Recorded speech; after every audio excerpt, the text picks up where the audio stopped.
আসসালামু আলাইকুম প্রিয় শিক্ষার্থী বন্ধুরা, আজকে আমরা চট্টগ্রাম বোর্ড 2020 সালের কোশ্চেনটা সমাধান করব।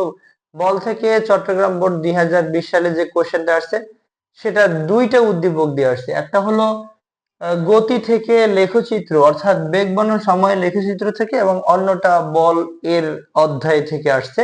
আমরা প্রথমেই এই গ নম্বর কোশ্চেনটা সমাধান করছি। প্রথম 20 সেকেন্ডে অতিক্রান্ত দূরত্ব নির্ণয় করতে বলা আছে। আমরা দেখি যে প্রথম 10 সেকেন্ড গাড়িটি বা বস্তুটি সমত্বরণে চলে। এখানে আদি বেগ আছে 0 মিটার পার সেকেন্ড এবং শেষ বেগ 10, টাইম হলো 10 সেকেন্ড, এটা টিআর বলতে পারি, টাইম 10 সেকেন্ড। এবং বেগ যেটা ভি ইজ ইকুয়াল টু দেয়া আছে 150 মিটার পার সেকেন্ড। তাহলে আমরা করতে পারি s1 is equal to v plus u ভাগ 2 ইন্টু হলো টি ওয়ান। এখানে এর মান হলো 150 প্লাস হলো 0 ভাগ 2 ইন্টু টি এর মান হলো 10। তাহলে এটা কাটলে কত হবে? কাটলে হবে 5। তার মানে 750 মিটার আসে। প্রথম 10 সেকেন্ডে 750 মিটার অতিক্রম করে। তার পরবর্তীতে এই যে বেগ 150 অতিক্রম করেছে মানে অর্জন করেছে, তারপর কিন্তু বেগ কমে নেই। তার পরবর্তীতে 10 সেকেন্ড কিন্তু সমবেগে চলে।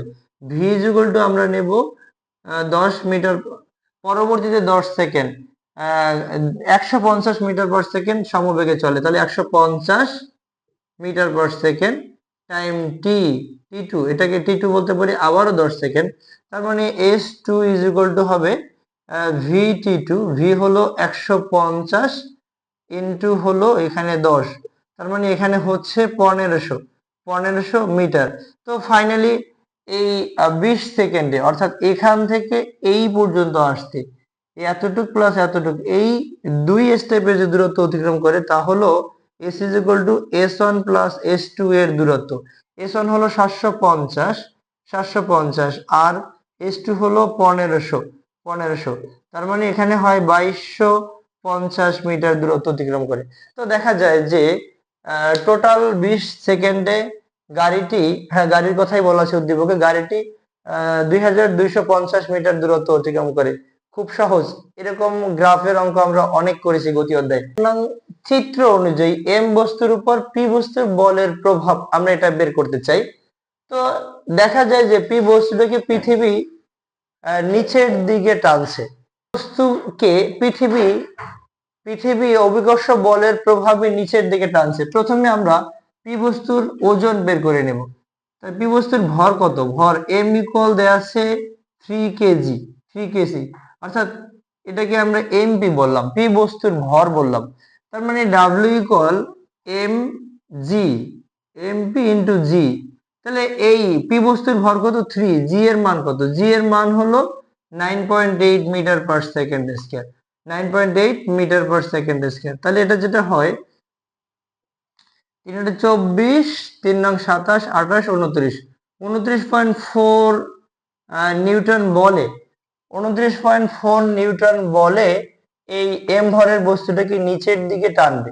এখন এই এম ভরের বস্তুর ক্ষেত্রে নরমালি এম ইকুয়াল হলো 2 কেজি, এবং এম ভরের বস্তুর উপর যে ফোর্স, এই যে ফোর্স কাজ করবে, এফ ইজ ইকুয়াল টু কাজ করবে 29.4 নিউটন। কেন? এখন এই ওজনটাই তো এই টান বল হিসেবে কাজ করবে। তখন আমরা বলতে পারি এফ ইকুয়াল এম, এটাকে আমরা এ বলি। তার মানে কি, এই যে এম ভরের বস্তুটার সাথে কপিকলের মাধ্যমে পি ভরের বস্তুটা যুক্ত আছে। এখন পি ভরের বস্তুটা দ্বারা এম ভরের বস্তুটাকে টানছে, তাহলে বলের প্রভাবটা কি হবে? অর্থাৎ এটা ত্বরণ সৃষ্টি হবে। এ ইজ ইকুয়াল টু হবে তখন এফ বাই এম। এফ এর মান কত? 29.4 এবং এম এর মান হলো 2। তার মানে এটাকে যদি আমরা কাটি, অন এখানে 4.7 অর্থাৎ 14.7 metre, 14.7 metre per second square ত্বরণে পি বস্তুটা এম ভরের বস্তুটাকে নিচের দিকে টেনে নিয়ে আসবে। এখানে কিন্তু এটা, এইখানে যে অভিকর্ষ ত্বরণটা আছে এম ভরের বস্তুর উপর যে পৃথিবীর টান আছে, সেটা কিন্তু এই টেবিলের উপর যে প্রতিক্রিয়া বল এর জন্য নাকচ হয়ে যায়, শুধু এখানে টান বলটাই কাজ করে। অর্থাৎ এই টান বলের কারণে বস্তুটা just 14.7 metre per second square ত্বরণ সৃষ্টি হবে এবং সামনে এগিয়ে আসবে। তো ফাইনালি বলা যায় যে পি বস্তুর বলের প্রভাবে এম ভরের বস্তুটি 14.7 মিটার পার সেকেন্ড ত্বরণে সরে আসবে।